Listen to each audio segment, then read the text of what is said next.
well known that every witch has a sort of grimoire or spell book that she can flip open to a random page like bibliomancy and just learn an ancient curse to grumble at people, right? Because that's the goal. For example, we've probably all seen the movie Hocus Pocus and the awesome spell book in there, but I can guarantee you that that book ain't got shit on my grimoire, because check it out.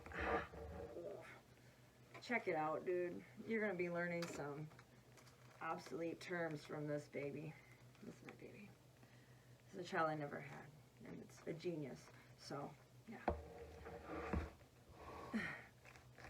Noah Webster, right here. My dictionary that I learned my curses from and my content. How, may you ask, could such a thing happen? Well, I guess it backfired when Noah Webster wrote the first American dictionary of the English language. He had the ulterior motive of re-Christianizing the home. It says so right in his original American dictionary. I remember Catholic school, they made us get, it had to be a Webster dictionary. It couldn't be a regular. I'm excited to start a little series of heathen words of the day, just to teach you some obsolete term that you might not have heard of, or it could be a word that you've heard a million times, but you didn't know it used to mean something completely different. Hang him on a hook and let me play with him. No! Book?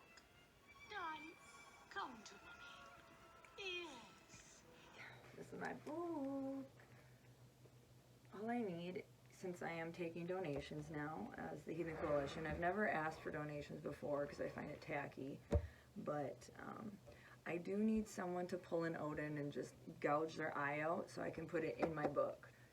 Because I like that movie Hocus Pocus. I think it's a good idea. I prefer green, maybe hazel. Anyone with a hazel eye, maybe blue, I don't know. It would look good right here. I mean, the circle's already there. It's centered already. It took them 10 years to write this book, and it's full of ancient curses. So one of them we're going to get into next time. I'm not going to say the whole curse now, but I'll tell a little bit so you can practice, and this is just the beginning of it. Yes, this is a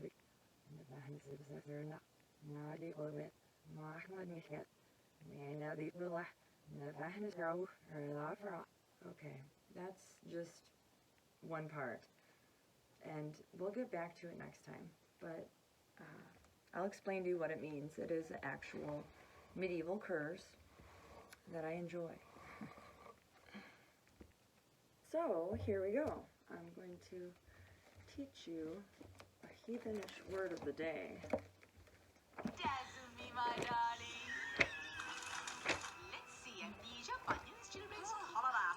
We can do better than that, I think. Let's see what we have. Aha. Perfect. So today's little term is going to be hallow in Halloween, right? We all have heard of it. And I like to call it Hallowtide because of this book. It is the first week of November as being the season of All Hallows. It's an obsolete term. To make holy is what we're most accustomed to using it as. Anglo-Saxon heilig. Hallow could refer to a saint, a shrine, or a relic. Another strange definition for this term, however, that you've probably not heard of, hallow refers to Middle English, which is a calling. Halloween, to shout, or urge dogs on with shouts. Entrails of hair given to hounds as reward.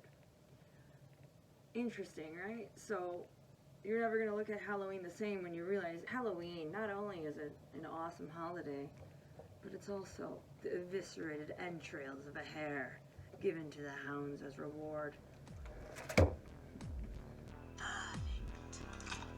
Thanks for watching, and stay tuned for the next video.